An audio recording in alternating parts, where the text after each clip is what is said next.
आपण किंवा आपल्यातली एखादी गोष्ट लोकांना आवडणार आहे का, की नाही आवडली तर, किंवा मी जे काही करतोय त्याला लोक काय म्हणतील, किंवा अगदी एखाद्या बाबतीमध्ये मला अपेक्षित आहे तसा फ्रीडम मिळणार आहे का, हे खरंच किती सतत डोक्यात येणारे आणि त्रास देणारे प्रश्न आहेत.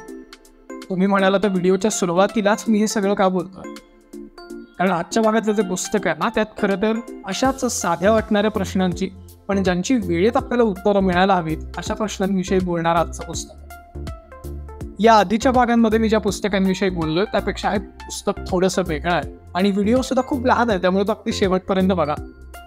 तर इशिरो किशिनी आणि फुमिताके कोगा यांनी लिहिलेलं the courage to be disliked हे आपल्या बुक कॉर्नरच्या आजच्या भागातलं पुस्तक आहे.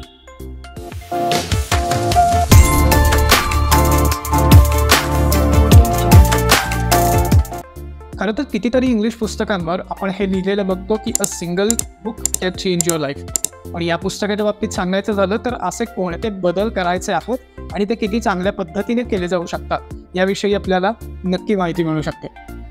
एक तरुण मुलगा आणि एक सायकोलॉजिस्ट यांच्यातल्या चर्चेचं हे पुस्तक आहे. त्यामुळे चर्चेतनं असे काही मुद्दे, असे काही प्रश्न आपल्यासमोर येतात की जे कदाचित एखाद्या डिस्क्रिप्शनमधून आपल्यासमोर येत नाही. त्यामुळे हे वाचायला सुद्धा तितकंच इंटरेस्टिंग आहे. अल्फ्रेड ॲडलर हे सायकोलॉजीमधलं एक मोठं नाव आहे आणि हे पुस्तक ॲडलरियन सायकोलॉजीवरच आधारित आहे. काही वेळेला त्यामुळे पुस्तक वाचताना लोकांना असा प्रश्न पडू शकतो की एखाद्या बाबतीमध्ये इतकी टोकाची भूमिका कशी काय असू शकते, पण एक वेगळा दृष्टिकोन म्हणून, एखादी वेगळी बाजू म्हणून वाचून बघायला काही हरकत आहे.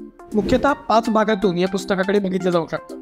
म्हणजे अगदी स्वतःच्या मनात असणारी एखादी शंका, भीती, ते अगदी आत्ताच्या क्षणापर्यंत आपण कसं आणि किती आनंदी राहू शकतो त्यातले वेगवेगळे टप्पे आपल्याला लक्षात येऊ शकते. म्हणजे ट्रॉमा आणि घडून गेलेल्या गोष्टींचा आपण आपल्यावर करून घेत असलेला परिणाम, सगळे जे काही प्रॉब्लेम्स आहेत ना, ते सगळे इंटरपर्सनल रिलेशनशिपवाले प्रॉब्लेम्स आहेत. आपण एखाद्याच्या आयुष्यात किती लिमिटपर्यंत इंटरफेअर करतो, किती लिमिटपर्यंत डोकावून बघतो, हेही एकदा तपासलं पाहिजे. लार्जर कम्युनिटी म्हणजे काय आणि ती नेमकी किती मॅटर करते. आणि अगदी शेवटचा टप्पा सांगायचा झाला तर आत्ताच्या या दिवसांमध्ये आपण किती आणि कसे आनंदी राहू शकतो, हे 5 टप्पे आहेत.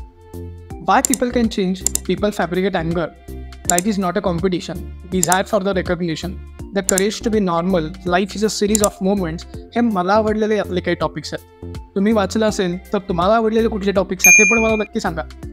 काही शब्द आपण अगदी राजलोसपणे वापरून मोकळे होतो आणि तेच ते म्हणून आपण ते खपवूनही घेतलेले असतात. पण त्याचे खूप वेगवेगळे अर्थ आहेत आणि ते खूप वेगवेगळ्या संदर्भामध्ये वापरले जाऊ शकतात. म्हणूनच trust, confidence, self affirmation, self confidence, inferiority complex आणि feeling of inferiority, workaholic, freedom, struggle, power struggle अशा टर्म्स खास करून या पुस्तकातून नक्की वाचायला हव्यात. खरं तर प्रत्येक पुस्तकामध्ये अशा काही ओळी असतात, असे काही चॅप्टर्स असतात की जे आपण सतत डोळ्यासमोर ठेवायला हवेत किंवा थोड्या दिवसांनंतर ते ब्रशअप करायला हवेत असं मला वाटतं. तर या पुस्तकातल्या या ओळी या काही अर्थाने तशा आहेत. We determine our own lives according to the meaning we give to those past experiences. Your life is not something that someone gives you, but something you chose yourself. And you are the one who decides how you live. आणि या ज्या ओळी आहेत ना, त्या खरं तर आपण कॉम्पिटिशन, एक दुसऱ्याशी करणारी स्पर्धा याविषयी आहेत. It does not matter if one is trying to walk in front of others or walk behind them. It is as if we are moving to a flat space that has no vertical access. We do not walk in order to compete with someone. It is in trying to progress past who one is now that there is a value. आणि स्वतःविषयी आपण इतकं भरभरून बोलत असतो आणि मग ते नंतर आपण बऱ्याच जणांकडून ऐकलंय की आय हे आपण कायमच ऐकलं ना, तर त्याच्याविषयीच्या अशा ओळी आहेत की a way of living in which one is constantly troubled by how one is seen by others is a self centred lifestyle in which one's sole concern is with I. खरं तर सायकोलॉजीमधल्या प्रत्येक कन्सेप्टवर अगदी वेगवेगळी मतं असूच शकतात. पण या ॲडलरियन सायकोलॉजीमुळं मला माझ्या प्रश्नांची उत्तरं लगेच मिळाली आहेत असं मी म्हणणार नाही, पण त्या उत्तरांसाठीचा अप्रोच आणि त्यासाठी प्रयत्न नेमके कुठून सुरू करायला हवेत यासाठी मात्र मला नक्की मदत झाली. आणि काय होतं, आपण कितीही म्हणालो की असे प्रश्न मला पडतच नाही किंवा असं काहीतरी वाचून त्याची उत्तरं मिळत नाही, हे किती जरी खरं असलं तरी एखाद्या शंकेसाठी का होईना या पुस्तकातलं एखादं पान तुम्हाला नक्की मदत करू शकेल.